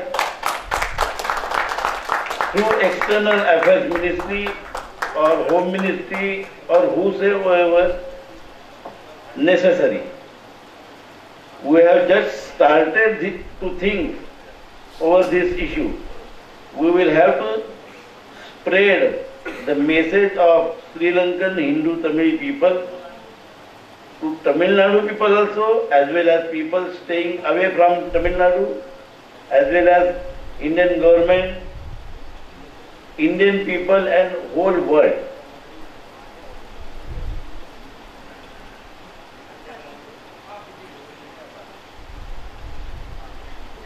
The world staying away from outside Sri Lanka will come to know the prevailing situation of Hindu Tamili people staying in Sri Lanka. Then only we will be able to get helping hands.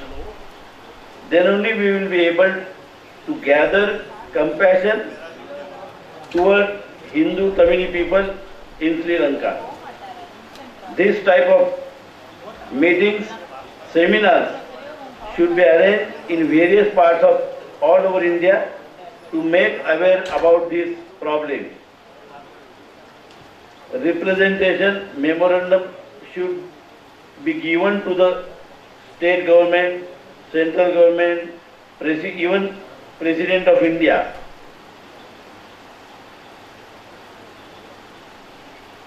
Whatever we will do for this cause, we will have to arrange for wide publicity in print and electronic media as well as in social media also. To be start with, today's function is okay. Don't bother how many people attended this seminar today. If we continue to arrange such seminar, इसी प्रकार की विचार गोष्ठी अगर हम arrange करते रहेंगे भविष्य में, one day we will be successful in our mission. हमारा जो संस्कृति का सिद्धांत है चरैवेति चरैवेति, अगर हम चलते रहेंगे तो हम हमारे कार्य में सफल होंगे, ऐसा मुझे विश्वास है. मुझे लगता है कि ये जो मेरा ऑफिशियल स्टेटमेंट मैंने अभी पढ़ के सुनाया वो काफी है और उसमें हिंदी में जोड़ने की आवश्यकता नहीं. मुझे ऐसा लगता है कि दिल्ली में भी जो तमिल लोग हैं उनको बार बार अलग अलग फोरम में बुलाकर, अलग अलग एरिया में बुलाकर, क्योंकि कभी कभी ऐसा होता है कि एक पर्टिकुलर जगह पर आना मुश्किल होता है, अलग अलग एरिया में भी जाकर हम ये करना चाहिए. देश भर के अलग अलग प्रांतों में भी तमिल लोग रहते हैं, उन सभी जगह पर हमने इस प्रकार के सेमिनार मीटिंग अरेंज करनी चाहिए, ऐसा मुझे लगता है. मुझे आपने यहाँ बुलाया और आप लोगों ने सारे शांति से मेरी बात सुनी, इसके लिए मैं आप सभी लोगों का बहुत बहुत धन्यवाद देता हूँ. नमस्कार. தலைவர் மதிப்பிற்குரிய பெரியசாமி அவர்களே, சுந்தரராஜ் அவர்களே, நம்மளுடைய அமைப்பினுடைய அனைத்து உறுப்பினர்களே, இந்த விழாவின் மூலமாக நம்மளுடைய அன்புக்குரிய நண்பர் ரவிச்சந்திரன் அவர்களே, சுந்தரராஜன் அவர்களே, இந்த விழாவை ஏற்பாடு செய்து உலகத்தில் இருக்கிற தமிழர்களுக்கெல்லாம் இலங்கை தெரியாமல் இல்லை, அதற்கு நம்மளுடைய பாரத தேசத்தினுடைய பிரதமர் அன்புக்குரிய மாண்புமிகு ஐயா நரேந்திர மோடி அவர்களுக்கும் உள்துறை அமைச்சர் அவர்களுக்கும் எடுத்து கூற இங்கே ஒரு இளம் புயலாக வருகை தந்து நம்மளுடைய பாரதிய ஜனதா கட்சியினுடைய ஒரு தூணாக இருக்கின்ற ஐயா விவேக்ஜி அவர்களுக்கு முதலே இங்கே நன்றி சொல்ல கடமைப்பட்டிருக்கின்றேன். உலகத்தில் இருக்கின்ற ஒரு நல்லவர்களால் தான் ஒரு நல்லது நடக்கும் என்பதற்கு எடுத்துக்காட்டாக ஐயா விவேக்ஜி அவர்கள் இந்த ஒரு சாதாரண செமினாரில் சிறிய ஒரு கூடமானாலும் கூட இங்கே வந்திருக்கின்ற கல்வி செல்வங்கள் எல்லாம் ஓர் 1000 பேருக்கு சமம். இந்த கல்லூரி நண்பர்கள் அவர் ஊர்களே போய் சொல்லும்பொழுது பல லட்சக்கணக்கானவர்களுக்கு அடையும் என்ற நம்பிக்கையிலே அவர்களுக்கும் நான் நன்றி கூற கடமைப்பட்டுள்ளேன். இந்த விழாவை சீரோடும் சிறப்போடும் வந்து நான் இருக்கின்ற தலைநகரத்தில் உங்களுடன் பாரதிய ஜனதா கட்சியினுடைய முன்னாள் சட்டமன்ற உறுப்பினர் அவர்களுக்கும் நன்றி சொல்ல கடமைப்பட்டுள்ளேன். அதற்கு அடுத்தபடியாக இந்த விழாவை சீரோடும் சிறப்போடும் ஏற்பாடு செய்து சிந்தனையோடும் நாம் இலங்கையினுடைய நாம் ஈழத்தமிழத்தை பெற வேண்டும் என்கின்ற ஒரு எண்ணத்தோடு அதை பெற்றுத்தர வேண்டும் என்று போராடி மாண்ட நம்மளுடைய கேப்டன் ஐயா பிரபாகரன் அவர்களை நினைவு கூற இங்கே கடமைப்பட்டுள்ளேன். ஏனென்றால் நான் தமிழ்நாடு நீலகிரி மாவட்டத்தில் இருக்கின்றவன். எங்கள் மாவட்டத்தில் 2 லட்சம் தங்கை தமிழர்கள் இருக்கிறார்கள். அவர்களோடு உண்டாடி உருவாடி கொண்டிருக்கின்றோம் என்பதனை கூட்டிக் கொள்கிறேன்.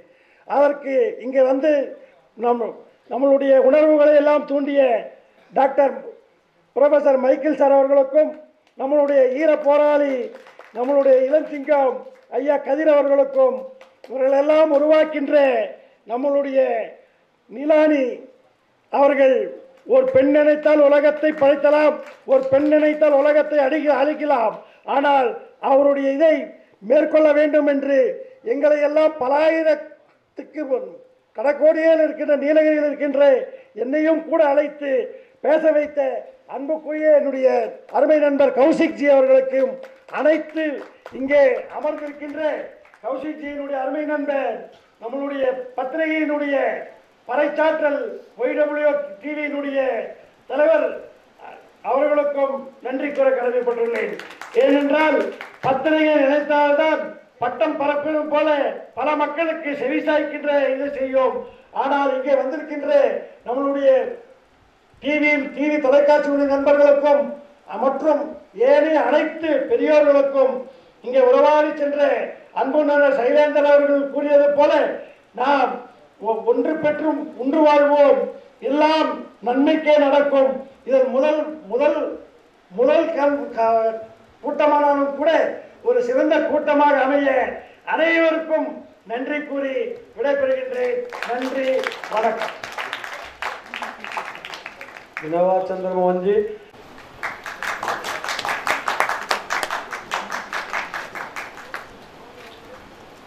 உதவி செய்த ஒளி பரப்பு சார்ந்தவர்களுக்கும் இவ்வளவு நேரமும் எமது நிகழ்வை பொறுமையுடன் கேட்டு ரசித்த எனது அருமை சொந்தங்களுக்கும்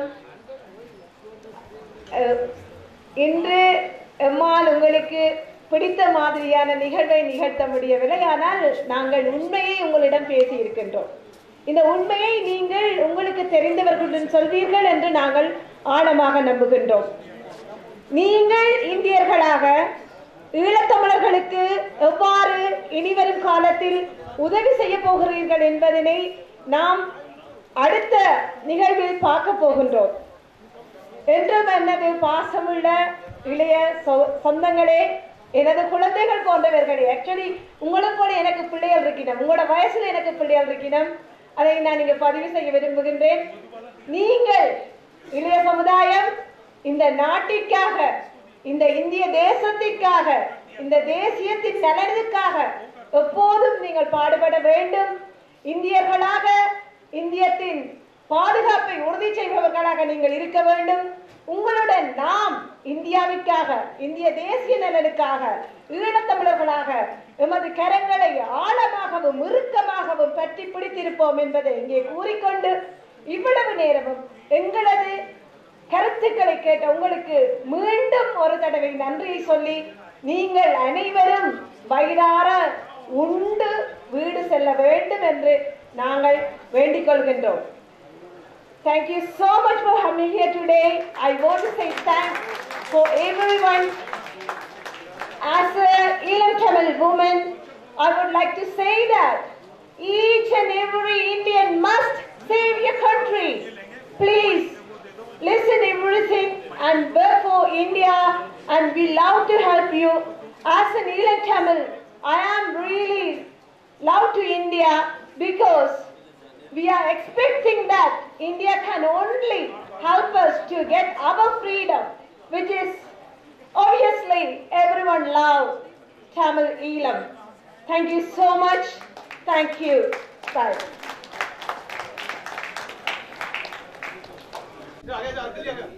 भारत माता की जय, भारत माता की जय, वंदे वंदे वंदे मातरम, वंदे मातरम। Thank you. विश्व के सारे हिंदू एक हैं। विश्व को सारे हिंदू एक हैं। एसपी शर्मा आप वैसे बोलिए, एसपी शर्मा साहब बोलिए मैडम जोर से।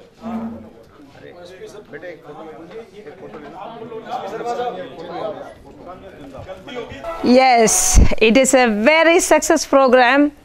I am very happy at the present now. Whatever the target I have, I think that I have achieved that one. But still, I need to go ahead further. I need to meet lot of people in Delhi and all over the Indian states. I need to talk with them. So I have to take further my aim to achieve my target. So thank you. Today நாங்கள் ரொம்ப சக்ஸஸாக இந்த ப்ரோக்ராமை நடத்தி முடிச்சிருக்கிறோம். நான் எதிர்பார்க்கவே இல்லை, ரொம்ப மழையாக ஒரு கிளைமேட் எல்லாம் ரொம்ப மோசமாக இருந்தது. ஆனாலும் டெல்லியில் இருக்கிற மக்கள் எங்களுக்கு வந்து அனைத்து விதமான ஆதரவையும் தந்து இறுதி வரை, நிகழ்வின் இறுதி வரை அந்த நிகழ்விற்காக நின்று சென்றிருக்கிறார்கள். இது மிகவும் ஒரு சிறப்பான விடயமாகத்தான் நாங்கள் காண்கின்றோம். ஏனெனில் இங்கே கூட்டங்கள், அது அரசியல் கூட்டங்கள் என்றால் அதிகமான மக்கள் வருவார்கள். அரசியல் கட்சி சார்ந்த பேச்சுக்களுக்காக அவர்கள் வருவதுண்டு. ஆனால் இது முழுக்க அறிவியல் சார்ந்த, அரசு அறிவியல் சார்ந்த, வரலாறு சார்ந்த, இலங்கைக்கும் இந்தியாவிற்குமான தொடர்பு சார்ந்த, ஈழத்தமிழர்களின் அபிலாஷை சார்ந்த ஒரு நிகழ்வாக இருந்தது. அந்த நிகழ்வுக்கு கூட நிறைந்த மக்கள் வந்திருந்து இறுதி வரை தமது ஆதரவை தந்து எம்மை அடுத்த கட்டம் நோக்கி நகரச் சொல்லி கட்டளையிட்டு விட்டு சென்றிருக்கிறார்கள். அது எமக்கு மிகவும் ஆனந்தத்தையும் திருப்தியையும் தருகிறது. உங்கள் உதவியுடன், எமது மக்களின் உதவியுடன், இந்திய மக்களின் உதவியுடன், ஒவ்வொரு இந்தியர்களின் உதவியுடனும் நாங்கள் இதனை நிறைவாக செய்வோம் என்று நம்புகின்றேன். நன்றி, வணக்கம். I had today's program, yes, only the today's event I had achieved, but still we need to go a long way to achieve our original goal. So ultimate goal is not achieved yet, but I have just opened the door in Delhi. I will go ahead further till I achieve my original target. So there are 150,000 people were killed in Ceylon in 2009. There are the innocent civilian. They were killed by Sri Lankan government. I can say Sri Lankan army. So we need a justice for that. So as we are Elam Tamils, we are expecting the political solution in the first place.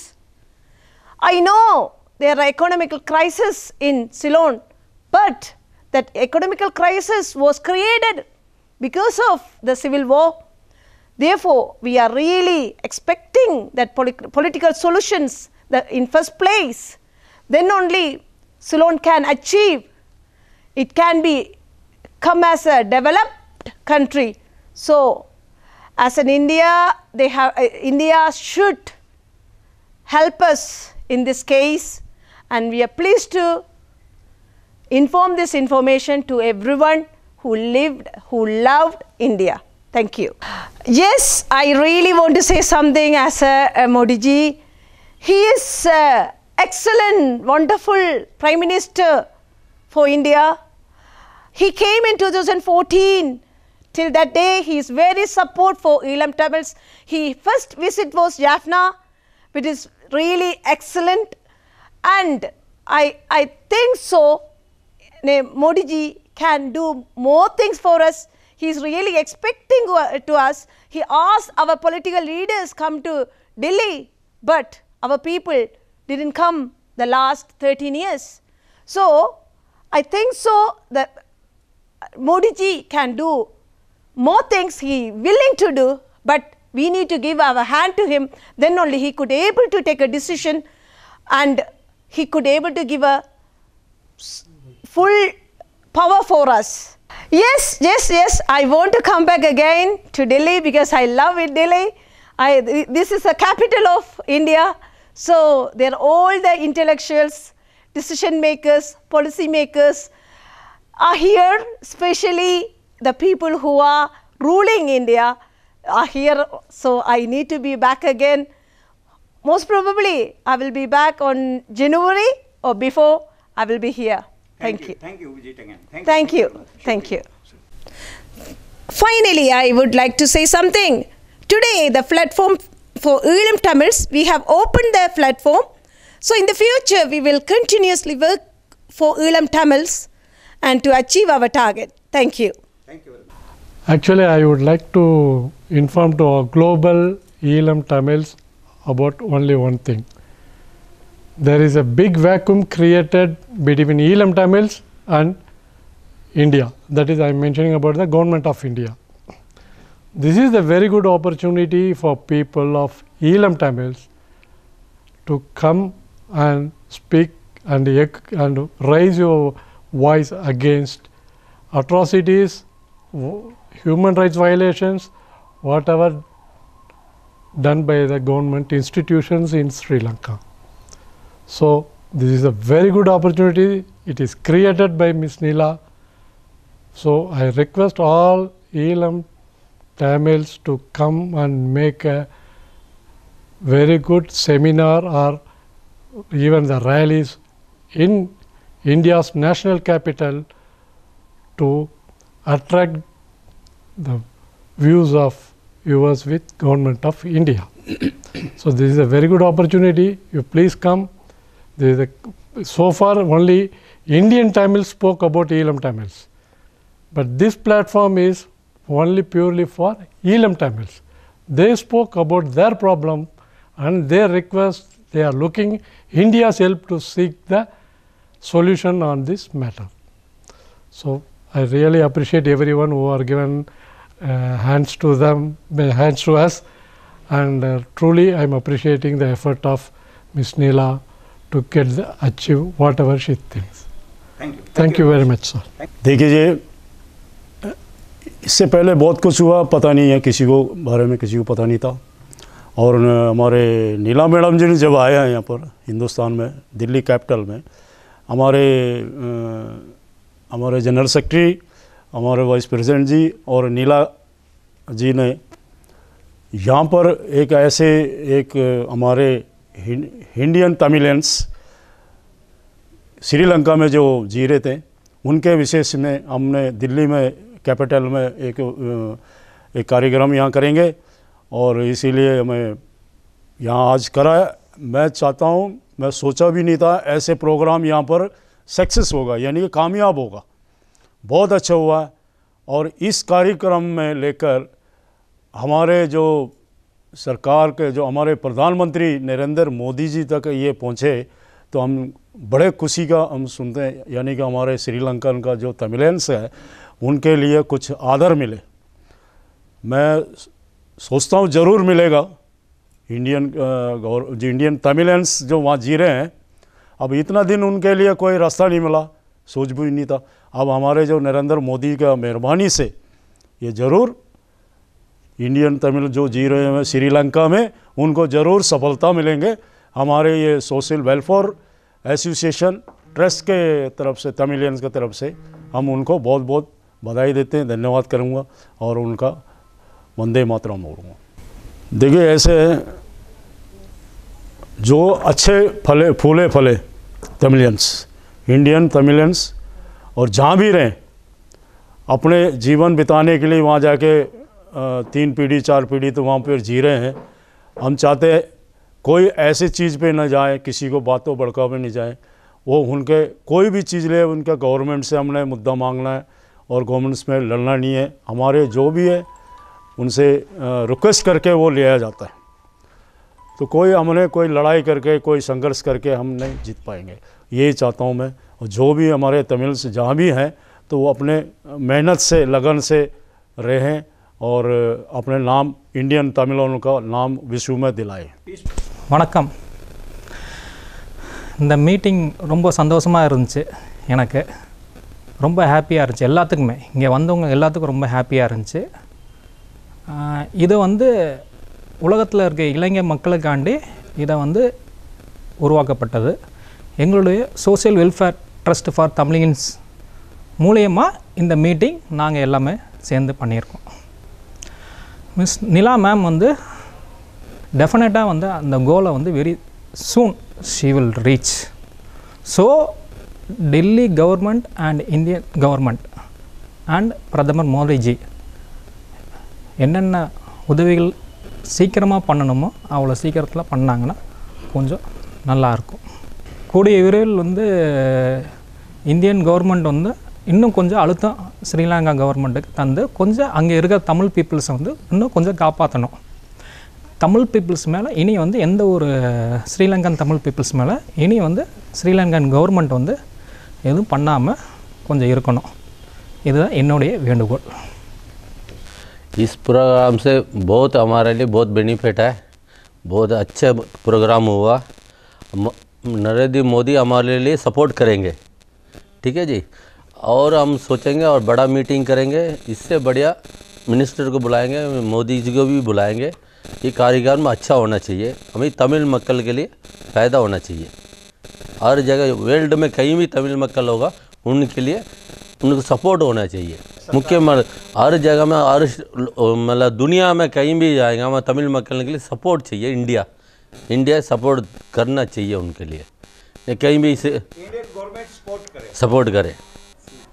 ठीक है sir, कुछ और कहना चाहेंगे? नहीं, thank you sir, धन्यवाद। आज दिल्ली में ऑल ओवर इंडिया में काम करने के लिए तमिलनाडु से बाहर जो तमिलनाडु के नागरिक हैं उनके वेलफेयर के लिए भारतीय सत्र की एक संस्था का जो है यहाँ पे गठन किया गया। उस संस्था का कार्यक्रम था और उस संस्था ने जो है ना मानवाधिकार के उल्लंघन के जो मामले तमिलों के प्रति श्रीलंका में हो रहे हैं, वो तमिल जो हिंदू ओरिजिन हैं और जो हिंदू धर्म को मानते हैं और उनके मंदिरों के ऊपर जो है बना के बौद्ध में कन्वर्ट किया जा रहा है जिन मंदिरों को, उनके विरुद्ध भाई जो हिंदू मंदिर है आज से 7000 साल पुराना जो है रामायण काल का आप इतिहास उठा के देखो, हमारा श्रीलंका का और भारत का संबंध और अखंड भारत के जो है ना ये हमारे साथ के जो नेबर कंट्री है ये अखंड भारत का पार्ट है और वहाँ पे हमारे ही लोग जाके बसे हैं। तो उन लोगों के लिए जो है उनके खिलाफ जो भी मानवाधिकार से अत्याचार जो हो रहे हैं और इसमें हमारे देश का फर्ज बनता है कि हमारे भारत के नागरिक बाहर जो रह रहे हैं अगर भारत की ताकत उनके साथ खड़ी हुई है तो उनका भी हौसला बढ़ता है और इन छोटे कंट्रियों की फिर हिम्मत नहीं होती। तो हमारा आज का विषय यही था। उन लोगों के साथ हम अपना संबंध दिखाना चाह रहे थे कि भारत के बाहर किसी भी देश में रहने वाला भारतीय वो पहले इंडियन है, उसके बाद में जो है जिस कंट्री में रह रहा है उसका है, तो उसके प्रति कुछ भी हो रहा है हमारी संवेदनाएं उनके साथ हैं, हम उनके सुख दुख में साथ में हैं। उनको ये हमारा एहसास दिलाना था कि भाई हम आपके साथ हैं। तो जो तमिलियंस हैं इनकी मुख्य मांग क्या है, क्या मतलब सरकार से आपकी संस्था क्या चाहती है? हमारी संस्था की यही मांग है, जो गंभीर मानवाधिकार उल्लंघन के मामले हो रहे हैं, भारत सरकार ने एक बड़ा अच्छा कदम उठाया अभी संयुक्त राष्ट्र परिषद में, उन्होंने जो है मानवाधिकार उल्लंघन के जो मामले श्रीलंका में हो रहे हैं उसके प्रति जो है विदेश विभाग ने अच्छा स्टैंड लिया है, उसकी हम सराहना करते हैं और उसके लिए हम भारत सरकार का और प्रधानमंत्री मोदी जी का विशेष तौर पे धन्यवाद करते हैं।